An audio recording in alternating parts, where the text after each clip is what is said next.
Hello, this is Amber Sampson from Las Vegas Weekly, and this is my weekly Q&A in the April 16th, 2026 issue. Sound advice. Film industry vet and UNLV professor Thomas Bjelic on building worlds of cinema through sound. There are a few key items UNLV assistant professor Thomas Bjelic doesn't leave the house without: his keys, his wallet, and his microphone. A sound designer for more than 30 years, Bjelic has built a career on a lifetime of listening. He's amassed hundreds of credits while working on blockbuster horror franchises like Saw, BBC sci-fi thrillers like Orphan Black, and films for the father of body horror, David Cronenberg. Quote, "We are a very sophisticated listeners, especially people who are cinephiles. We have a high bar. We may not know exactly what's going on in all the minutiae of what it is that we're hearing, but we're very sophisticated," Bjelic tells The Weekly from his home studio. "If there's a line of dialogue that's out of sync, we're on it. You'll bump on it. You'll get knocked out of the film bubble. There's that old expression: the greatest compliment film sound people can ever get is to not be noticed." Before Bjelic captured sounds for the silver screen, he lived in Toronto, Canada, where he originally planned to produce music. That all shifted after he enrolled in film school, initially just to use the recording studio, and became immersed in the medium. The award-winning designer eventually became a founding partner of Urban Post, one of Canada's largest sound and picture post-production studios, before finding his calling in the classroom. Drawn to the unbridled creative capacity of student filmmakers, Bjelic joined UNLV's Department of Film in 2021. Question: This is our first time meeting, but I'm already a fan. I love everything that you worked on, especially BBC's Orphan Black. Tatiana Maslany is amazing. Quote, "She is so insanely talented, and she has been talented for a long time. For her to be able to do what she was doing in Orphan Black and playing 11 different characters, she would come into ADR, automated dialogue replacement, to recite lines, and she would just turn into another person, from one after another, which is such a hard thing to do, especially when you start doing accents. It was a fun show to work on." Question: Looking at your background, you've had an incredible career. One of your earliest projects was on David Cronenberg's M. Butterfly. You can't get much better than that. Quote, "I loved working with David. He's one of those directors who knows exactly what he wants. It's really great working with the director on that level because there's no outside influences. Sometimes when you work on a feature film, you'll have network executives, you'll have producers, you'll have directors. There's a lot of people voicing their opinion on what the direction should be. When you work with David, there's only one voice in the room, and it really makes a difference. He really is an amazing human being. I just don't know where all those twisted ideas come from. He's the most soft-spoken, gentle human being you'd ever meet. And it's like, wow, this is a really twisted movie." Question: That's what they all say, right? People who make horror are usually the happiest because they're leaving all their darkness out on the screen. Quote, "They're absolutely willing to take that journey into themselves and into really dark places, and they're comfortable with documenting it and then putting it out there for the world." Question: How did your film journey begin? Quote, "I had gotten into film sort of by accident. I was studying economics at university, and one day I just realized I can't do this. The only reason I went to film school is because, at the time, I was really into producing music, and I loved the studio environment. At that point, which was in the late 80s, there was a great recording studio at a college just outside of Toronto. It was a film school, but they had a fantastic recording studio. So I targeted that school to get in and gain access to that recording studio. While I was there, I went from the music world and started discovering this film world. I was lucky that right after I graduated, I got asked to do sound design, like create sound effects for this show that I think was originally produced by Lucasfilm called Maniac Mansion. It was a comedy kids show. A lot of the actors on it were from SCTV, Second City Television comedy troupe, so it was a really fun show. From that, it was just from one project to the next, to the next, to the next, and I never really stopped working. Question: Why not compose for films if you already enjoyed producing? Why sound design? Quote, "Something was revealed to me very early on in school. I spent half a year working at a recording studio, and I realized I couldn't get into it if it wasn't a genre that I was into. I couldn't proceed with conviction if it wasn't music that I really love. That was a sort of a light bulb moment, and I thought, uh-oh, you gotta be able to adapt. This is one of the reasons why I fell in love with film, because a good story is a good story. I didn't care about the genre. That's what steered me into the sound design world, because this concept of world building is really unusual. I just finished Youngblood. It's now in theaters and it's hockey based. That is one of the most complex worlds to recreate through sound. There's a lot going on and they're really specific sounds. When they're not right, you know it. Just a simple puck hitting a board, hitting the glass, hitting a pad, sliding across the ice, a stick smashing the puck, a wrist shot, the skates, the stopping, the crowds. It really is an incredibly complex world to sound design. Almost more complex than something like Saw, just because it's changing and it's so dynamic, yet the sounds have to be absolutely right. Question. You work with David Cronenberg on films like Crash and Crimes of the Future, and you develop sound for the Saw series. How do you approach building that sense of horror and dread through the medium?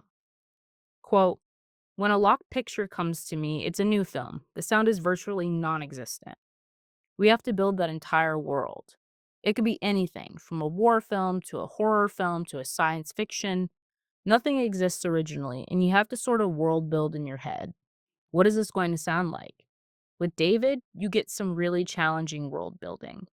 When you look at Crimes of the Future, when you look at the pods where there's these robotic yet bone like organic structures doing surgery on Vigo Mortensen and tattooing his inner organs, and the camera's all in there, you see it visually. You think, okay, what kind of world building? Where do I have to go here? You're not really sure what it's going to be that's going to give you that seed of moving forward. You find a sound and then you just start building upon those sounds until you find and create something that glues itself to what you're seeing on screen. I remember having the spotting sessions with David. We're talking about the pods where they control the machines on their chest. And I just said, let's not even discuss this. Let me send you some ideas I have just so we have a place to start from. I like to present something first and say, am I on the right track here? Is this working for you? And David will tell you immediately, no, it's not organic enough. Or yes, that's exactly it. Don't change a thing. Question. At what stage in the film process does the sound design come into play? Quote, on Saw, Kevin Grudert, who went on to become one of Saw's directors, he's a master of editing. Everything about the Saw sort of feel comes from his mind. And usually we'll be collaborating during that picture editing process because he's constructing the scenes. He also needs some temp sound effects to put all this together so he can present it to who he needs to present it to. At a certain point, they call it picture lock. It's like, we've got it. Not much is going to change. This is what we've got. At that point, then, all of the sound team kicks into high gear. We want to work with something that's as close to the completed version as possible. Everything is isolated, from a footstep to a breath to a sound effect to all the different layers of the music.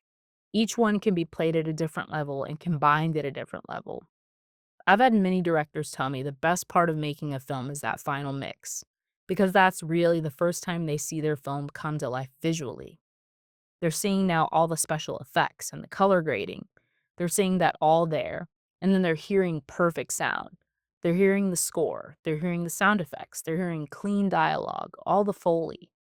And for a director, that's an epiphany because they might be working on a film for 5 years, from the script to the financing to the pre production to the production to the post production. And it's not until they hit that final mix where they're finally seeing their film. That's my favorite part of the process. When all we've done, the sound design work and created those sounds, then it's up to us to sort of mix it all together. Very much think of mixing a song.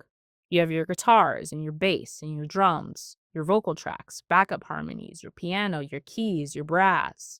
And you have to determine the levels at which they all sit at for that song to be the most impactful. Films are the same way, except things change every second. Question. You worked on two films that are in theaters this year, the hockey drama Youngblood and the queer romance Maya and Samara. How did you work between such drastically different genres? Quote, that's what I love, is the fact that you never know what you're going to get when you work on the film. And that's why it is never, even for an instant, ever boring. It never feels tired because one day I'm working on trying to figure out the center of sound ice in an intense hockey game where it's gladiatorial and they're ripping each other apart. And you want to try to build that world on ice. Then the next part, you're trying to figure out that you're world building for the alternative underground dance scene in Greece. It's a completely different kind of world. You're painting with sound like it's colors. And you're trying to figure out all the different layers and tones in your palette to try and make that feel legit. In Greece, you have the crowds. Even things like the traffic ambiance are all different in Europe than they are here. You're building that world and it changes with every film. When I was doing Everest, suddenly you're in Kathmandu and you're trying to build the world of Kathmandu, or you're on the Kumba Glacier with the sound of the climbers and all their movements with their ice axes. They're very different worlds. Every film is a completely different set of principles. Question: what's the research process like for a sound designer? Quote, you have to spend a lifetime listening and collecting sounds. I've been doing it now for 3.5 decades. I have a vast library of just sounds I've collected over the years that I always have some sort of place to start. We talked about the climbers on Everest, right? Of course, I get the film delivered to me and it's midsummer. It's 95 degrees in Toronto. So I needed to find a way of recording all that human movement because, again, it's a very specific sound. They have their crampons, they have their ice axes, they're covered in climbing gear, they have a jangle when they walk. It's a completely different sort of sound. So late at night, when the city is really quiet, I go to their hockey arenas. Or where the Zambonis clean the ice, they pile big piles of snow and ice out in their parking lots. And I thought, this is it. So I would go out there, set up microphones in the middle of the night with my laptop and my recorders, get the crampons on, and record all these sounds. Of course, the security or a cop car always drives up, and it's one of these, what the hell are you doing moments. I have to sort of explain what it is that I'm doing. And a lot of time, they'll join me in the recording. Question: what's the weirdest way you've captured a sound? Quote, I know one where I've had to recreate someone having a vision and a dream sequence of being born, the birthing canal, the whole thing. It was a surrealistic moment. So one day I took apart a microphone, took the capsule, put it in a condom, and wrapped it up and flushed it down the toilet, and pulled it back up in the mic cable and went and listened to it. It is the most insane sound that I've used so much for spaceships launching and all kinds of stuff. You just have to do a lot of experimentation, a lot of recording. I've recorded a lot of vehicles. I've accidentally blown up vehicles. Lots of mistakes have been made, but a lot of it is part of that trial and error. Every time I go on vacation, I'm always bringing a microphone. Question: do you have a preference for working with analog or digital gear for capturing your sounds? Quote, I will work in any gear that gives me the results that I'm hearing in my head. I don't care if it's digital, I don't care if it's analog. Sometimes it's as simple as a really cheap microphone that no one would really think you'd ever want to use. Like getting a good bullet ricochet sound. I found a very cheap way of doing that, using really cheap microphones that I wouldn't mind if I get destroyed. I'd go to the junkyard and I'd set up microphones against a piece of glass or metal or an old car or something. Put old microphones around it, and I'd take high-powered slingshots with lead shots used for fishing. Stand back, and I would record the impacts and all these different surfaces. I would use cheap microphones because there's a good chance that those microphones are going to be destroyed. Now, would I use those microphones anywhere else? No. But you know what? It's got me incredible sound, and that's all I care about. Question: what's the first step for aspiring sound designers to get started? Quote, start building a library, catalog the world around you, because a lot of that will show up in a lot of films. Nowadays, you can get a really good recorder, a really good set of headphones, and a good mic for a reasonable price. Just never let it leave your side. If the weather kicks up and suddenly a monsoon blows through downtown, you could take your mic out and record this incredible weather event. And you never know what you're going to get. You're going to need a lot of sound, or you're going to need to know how to get it. And you're going to need to develop your ear. Question: how do you feel about films where sound becomes the central character? A Quiet Place had such a heavy emphasis on sound, and that new podcast horror film, Undertone, too. Quote, there's something really cerebral about how a human being reacts to sound. We react to the visual media differently than we react to sound. I remember cutting a pretty gruesome scene of Saw one day at my home studio. It was one of those pretty crazy full on body horror scenes. While I was working on it, I heard a stir in the back of the room, and I saw my two young kids standing at the door in shock. And I thought, uh-oh. So I sat them down, I got rid of the horror, and we started doing silly things like putting burps and putting farts in and weird stuff like that. They started howling and laughing, but the visual media didn't change. It's like, wow, sound really does take it into the realm of our psyche in ways that visually it might not be there. You mentioned A Quiet Place. Like, how great is that? Even just a barefoot walking on sand suddenly becomes the loudest thing in the film, and how much tension you derive from that. When we strip things away and suddenly things that we normally expect to be really quiet, we're hearing in great detail, takes on another level of our experience to it.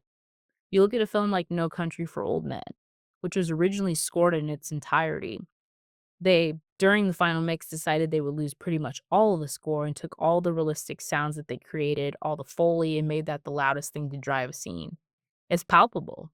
It's a different sort of experience. We keep uncovering these little secrets of how our psyche reacts to sounds, and we play on those and push on those elements. Question. That makes me think of Alex Garland's film Warfare. It's one of the pinnacles of sound design. It just drops you straight into a war torn Iraq. The sound alone rattles you. Quote, yeah, I have the same experience. I recall distinctly when I sat in the theater and watched Saving Private Ryan for the first time. The first 30 minutes of the film has virtually no dialogue, and we get into that war scene.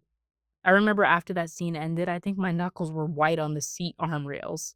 I was just in shock and awe at what I had just experienced. That really pushed the frontier, for me, for film sound forever, because I realized the potential that sound could have on a theatrical experience, and how we were so immersed in it. We pushed the frontiers of surround sound. Our ability to present a soundtrack and at most Dolby Digital can put a viewer in a place that is so impactful to how we experience cinema. And we just keep getting better and better and better. We're always looking for new ways to mess with your head. You can find this story and others online at lasvegasweekly.com.